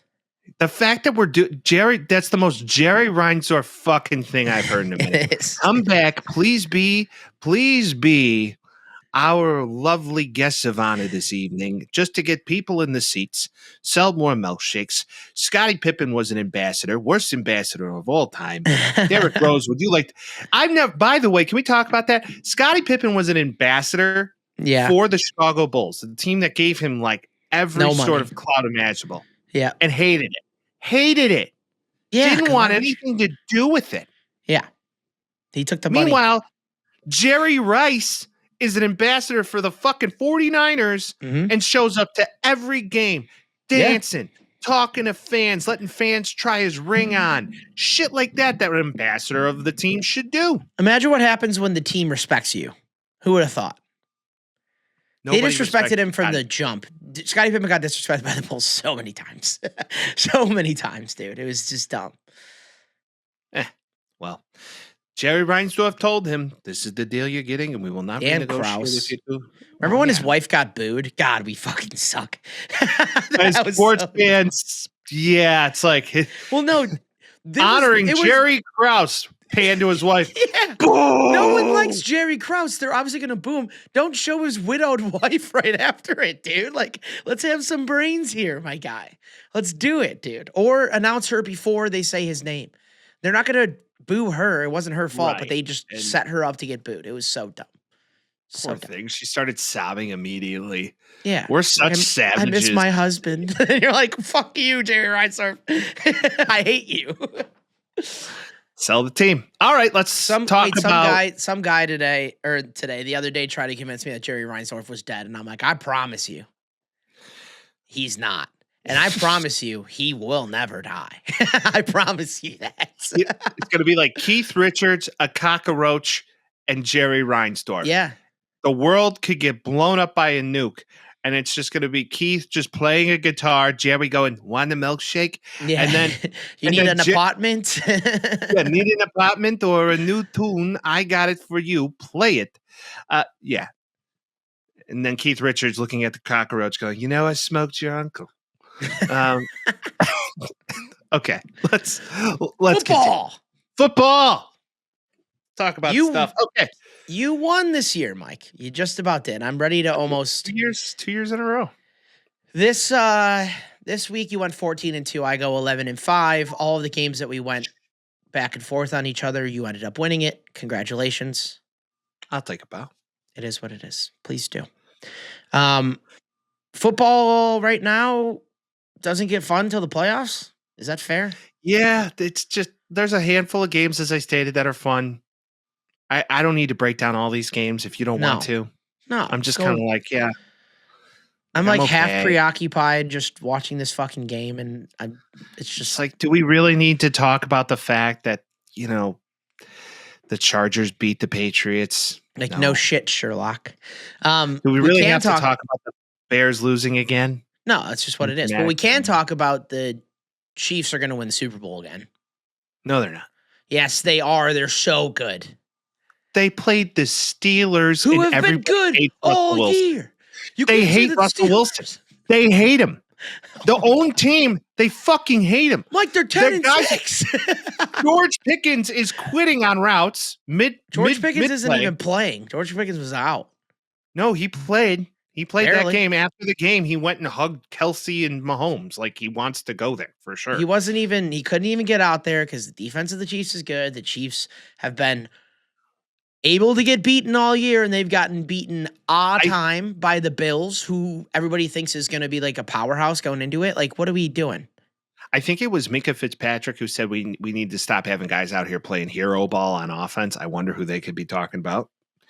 Yeah, but also their defense too was like, when you're playing a team like that, everybody needs to know their role, and they were essentially insinuating that Minka Fitzpatrick wasn't playing his role. So like, there is problems in Pittsburgh. They're still a good team, and the Chiefs handedly took care of it. They made Kareem Hunt one of the best running backs in the league again, randomly, just on out routes and dump offs. Like, Mahomes 29 for 38. Was he injured? No, not injured. Definitely not injured. Like, no. Xavier Worthy, Kelsey's back going. Justin Watson goes crazy that game. Like, you still got Nuke on this team. They get Hollywood Brown back. Like, I can't see how they don't win again. I mean, I know it's the playoffs and anything could happen, but they're the best team in the league, and there's no denying that. I think the Bills are going to give them a run for their money. Just saying. Yeah, but they beat them already during the regular season. You know what happens the second time a team plays them. I don't know about that, but it's literally just like the Oregon-Ohio State. You don't win got two Matt times. Milano on track to come back. You got a team that they're basically going to rest. I mean, just stop it. You don't beat them two times. You don't beat them two times in a season. Josh Allen married to Seinfeld. He's winning a title. That's not accurate, but okay. Steinfeld, the T does a lot of work in that. Oh yeah, the Steinfeld. My bad. Yeah, close she didn't enough. marry Jerry Seinfeld's daughter. Hey, he's getting good. He's getting better PP touches now, and he's going to win a title because of those PP touches. So just remember that. He's been getting PP touched by her for a while, but yeah, I see what you're saying. But they're good PP touches. Yeah, I'm sure they are. You know what I'm saying? I'm sure they are. So you gotta go with it, right? Yeah, I don't have to check in with him to confirm. I'm sure they are. Texans cooked. No, hold on. Post-game press conference. Josh, good PP touches? Yes. And that's all I'll say about that. and that's all. And that's all. Yeah, I don't know what to make of that team. They got a sophomore slump going for sure. CJ Stroud has not been that good this year. We can say it now. He's slumping. Team's decent. Everybody gets injured on the team. They scored 2 points. First team scored 2 points in I think like 23 years, something like that in a game. Ravens still good, dude. They're still a good team. Lamar and Josh are just flip-flop MVP talk all year. It's a 3-team race in the AFC, for sure. And it's like a 2-team race in the NFC.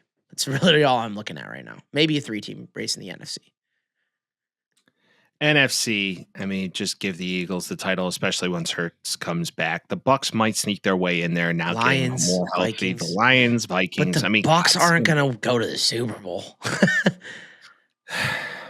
Dude, I mean, that defense is dogging, and they were a little hurt. Now they got guys coming back towards the playoffs. You never know, and especially the momentum, the low seed, you never know. The Vikings, I will say, wow, just good for Sam Darnold. So happy for him. I can't say it enough. I've been rooting for him for 7 years. They got a decision to make, my friend. Yeah, and we'll talk about that a little bit as we break down next week. But I just look at this right now. AFC MVP. I mean, it could be Joe Burrow. It won't be Burrow. Joe Burrow's playing his ass off. He is, but that team isn't good enough to give him an MVP. I know. Unfortunately, that is true. But man, what a game! If you didn't check out that Broncos game, wow, that was fun. Just so we can go in order here. I'm sorry that America had to watch Seattle and Bears in primetime on Thursday. That's all I have to say about that. The game sucked. Game's horrible. Justin Herbert, good. Patriots, bad. I think we can move on past that. Broncos, Bengals, shall we? What a game. Broncos, Bengals. Yeah, it was great. That was so fun. I love an OT game. I still might have to get malaria. It's still alive. Vince might get malaria. I keep posting about it on the IG. I'm like, hey, just so we all know. I would like to remind you that the malaria bet is if they win the Super Bowl. Oh, that's the bet, so you protect not the playoffs. Okay. Yeah, that's what we said. I was like, you want to know who's not going to win the Super Bowl? The Bengals. And if they do, I'll get malaria. Is what I said. There's no way they're going to win the Super Bowl. It would be diabolical if they somehow, like, I don't know. I have to figure out the logistics of getting malaria then, and I don't even want to figure that out. So let's just say they're still not going to win how it. do you get malaria? Yeah, you go and you get bit by a mosquito somewhere that has malaria. Don't get your vaccine is what it is. This is a vaccine podcast. Yeah, Burrow's amazing. And as long as the defense can hold on, T. Higgins, amazing. They might not be able to keep him next year, which is scary. Bo Nix is really good too. I mean, the Broncos are good. It was just the Bengals beat him in OT, dude. That's how it goes. Do we believe the Bengals should have locked down Jamar Chase before the season started? Because now they're going to have to pay him a lot more money. I think he would have required the highest receiving. I understand, but now, like, you're going to have to go above and beyond that because now if you get into a bidding war, good luck.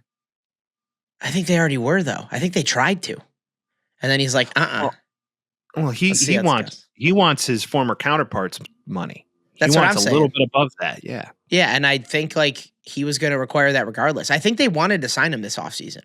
And he's like, He's like, you're going to give me max or I'm going to go to the free agency. And that's what they're on right now. That's what they're figuring out. So he's good, man. It's just that defense, man. That's what scares you. Like They've drafted it well on offense. Defense, to your point, they cannot stay on the field. They can't, like when the Broncos are putting up 31 points, it's just, yeah. It's a Not tough good. road to follow. Marvin Mims, though, what a game, huh? Marvin Mims, OU legend. He did go there, huh? Yeah, OU legend Marvin Mims, absolute dog. Knew he'd excel at the next level eventually, and clearly Bo Nix likes him. Bo Nix, not bad. Granted, played the Bengals, but not bad at quarterback. And I do believe that Sean Payton's still on pace to get the head coach of the year. But I believe it's still going to be Kevin O'Connell. Just saying. I think it should be. Also, Sean Payton, probably wrong about him on my end, but it's all right. Cardinals cooked. Thought they had it for a little bit this season, but nope. Kyler Murray, they got a tough decision to make with him, whether you're going to keep him or move on. Is he still signed for like 3 more years, something like that? I don't know what they're going to do. You might as well tag him and figure it out while you figure it out, and maybe draft a quarterback to see if you could develop it behind it. But I feel bad for the very uninspiring head coach, Jonathan Gannon. So lame. I love him. And the Rams are going to go to the fucking playoffs, dude. They're back at it. Look out for the Rams. The Rams are looking good. I would love to have Sean McVay as a head coach next year. Probably not going to happen. Nope. Yeah. Better off getting Shanahan. Eagles, Cowboys. Cowboys bad. Kenny Pickett good? No. Kenny Pickett plays on the Eagles. That's why. Saquon probably not going to break their rushing record either. Eric Dickerson's being a little chud about that. I don't know if you've seen this. No. He's like, because Eric Dickerson has the record for most rushing yards in the season. Saquon he needs 100, and I don't think he's going to play this week because why would they? And he's like, well, I played in less games. And it's like, well, you took it from O.J. Simpson, and he played in 14 games. So you also got it because he played less games. It's a reasonable argument. I'm not. I know, but he got the record because he played in more games than O.J. did. If you're going to get your record taken for the same reason, you can't be that mad about it.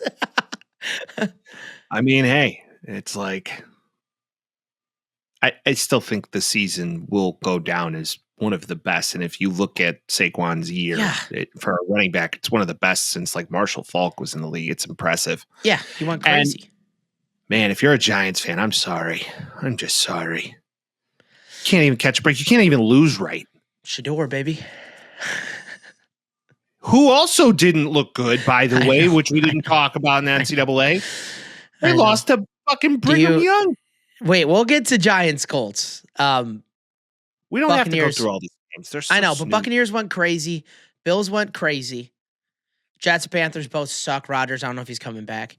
No Giants, shot. Colts, Drew Lock, MVP. Drew Lock is the MVP of the draft, I guess. What the hell was that? Or what the hell even Patriots. is that? Just basically gifted the Patriots the first overall pick after playing like he's unconscious. Dude. I don't get it. It's so interesting. Rushing TD, 4 passing TDs. First Giants quarterback to go over 300 yards with 3 passing touchdowns and a rushing touchdown. Crazy. Blake Neighbors goes crazy. Like, I mean, it was good for like morale of the team, I guess. But the Colts were like, we kind of want to go to the playoffs, and it was like, not after this shit. Like, it's over for you guys. That was brutal. That was pretty brutal. I'm not gonna lie. I just feel bad for the Giants fans out there. It's like you're in the same wagon with us Bears fans. So it's And then the Saints, nobody cares. Titans, Jags. Shit, dude. Georgia was on like the 20, and then Notre Dame just got a fumble recovery. This game's defense chaos right now. Please win. Told you. Please fucking win. Dude. Still 0-0, dude. 0-0. Fumble recovery on like the 15-yard line. Let's fucking go. Okay. Absolutely. Moving on. Raiders, Saints, who gives a shit? Raiders win. Jaguars, Titans, Jaguars win. Who gives a shit? Dolphins beat the Browns. Who gives a shit? Vikings, Packers. Here we go. This game Yeah. was electric. Sam Darnold, almost 5 consecutive games of 320 yards passing. 377. What a launch. 4 touchdowns, granted through 1 pick. They just continue to look like the team. Now, worried that they almost lost it. How'd they almost lose it? Green Bay put up 15 in the 4th. It was like, we're getting close here. Yeah, but like you knew it's like Green Bay was just scoring some, I hate to say it, just kind of. Yeah, but eventually, like, they didn't turn it on. time. But eventually, if you're only, I didn't think it happened in a 2-point game. I get what you're saying, but yeah, no, they're really good. And they had that game pretty much locked up there towards the end. Yeah. Now, Anything. Yeah. Darnold gets franchise tagged, right? You either got to tag him or see if he's going to take a team-friendly deal. If I'm the Vikings, this is his time to make money. But yeah, it's time to make money. If we can figure out extra money for you to make locally, to go get brand deals and all this good stuff. I mean, if you're Sam Darnold, you've been in the league for 7 years. Right. And you've been to chaos and chaos and chaos and chaos. And then you finally get somewhere that they like you, they love you, you have weapons around you, you have a coach you like, you get it. You're still young enough to where you could go win championships. Is the money more important to you, or is winning more important to you? And I feel like that's the real question for him. It's got to be money. He's never had a time to make money like this, dude. I get it, but you've made enough money at this stage of the game. You make a lot of money. Not as much as he can. Sure. If I'm telling you, what has he made? Like, hypothetically, where do you go? Do you go to the Browns? Do you go? Well, now that the Giants aren't going to get Shador, like, what happens if we throw some money at Sam Darnold? Why would you want to go there? Money. We already talked about money. We talked about Arch Manning go to Notre Dame because of money. You don't think Sam Darnold will go to the Giants if he gets $45 million? Like, what has Sam Darnold made in his career? Like 18? Yeah. And now he could triple that amount in 5 years. Like, what are we talking? It's just like you drafted a quarterback, and I feel like you're kind of incumbent to him now. But then again, if you franchise tag him, he takes the tag, you go and play again. JJ gets another year to sit. Yep. Then you got 2 years of control, very similar to like what you did as the Packers with Jordan Love. That's exactly my thought. You tag him, and if he's good again, then you're like, all right, fuck JJ. We're just going to keep running it with this guy. And if he's not good, then he loses some of his amount. Maybe they trade him halfway through the season. Like there's options there if you're the Vikings. Yeah, I could see maybe the Giants, since there's really not a clear path for them to get a quarterback, maybe they try and go get JJ, go get the younger guy. That'd be fun. Hey, you got your guy. Give us a guy. Yeah. And you get a bevy of picks for him, and no one's seen him play, but you're just going off hype from last year. He could very well suck. That would be smart money. I think that's Kevin McConnell hype, though. I think he's that good of a coach. I think he is that good of a coach, and hey, the Bears could have hired him. I digress. The Falcons. Wow. What a game. Michael Penix is a good, very good option for them moving forward. And I think as he grows, he's going to get better. But man, Jaden Daniels he's good. He's good. He's in a good system. He wins games. He does. Wins games, and Zach Ertz is still doing Zach Ertz stuff. Yeah, he's kind of at a career renaissance with this guy. And also, Commanders are now in the playoffs for sure, which is great. They're obviously not going to win their division because the Eagles are good. But yeah, I mean, they could do something. And imagine getting new ownership, drafting a quarterback, getting a whole new coaching team in there for the guy, and good things happen. Who would have thought? Not me. Not us. Never seen Not it. us. Never seen Not it. us. Never seen Can't it. say we have.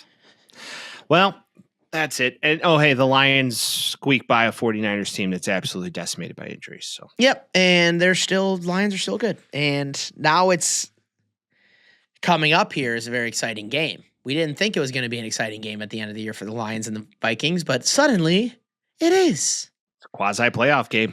It is straight up. Who's going to get the first seed in the NFC North? We shall see.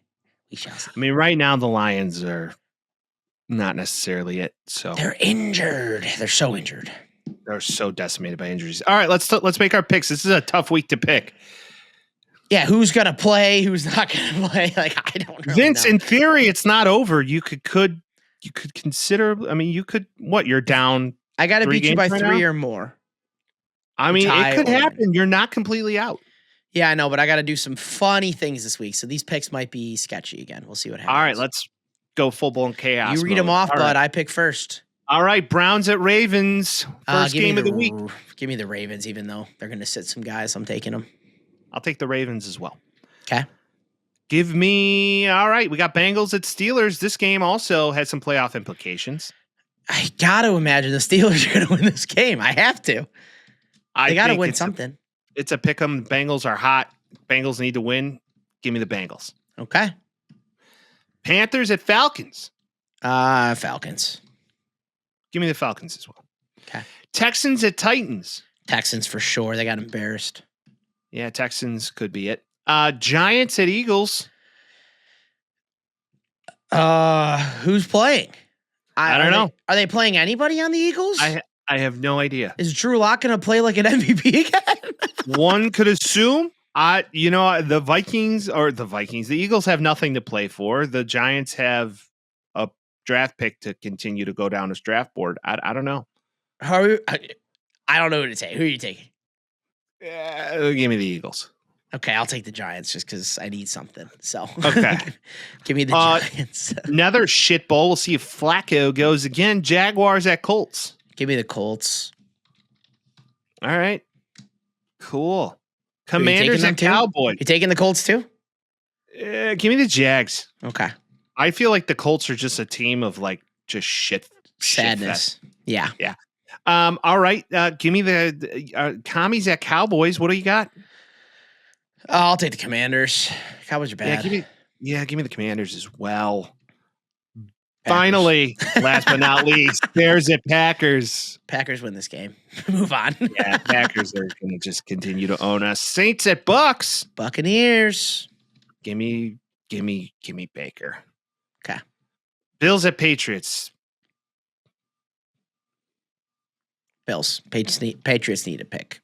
Yeah, they have the first pick locked down. Just go throw. Mitch Trubisky game? Maybe Mitch Possibly. gets a start. Yeah.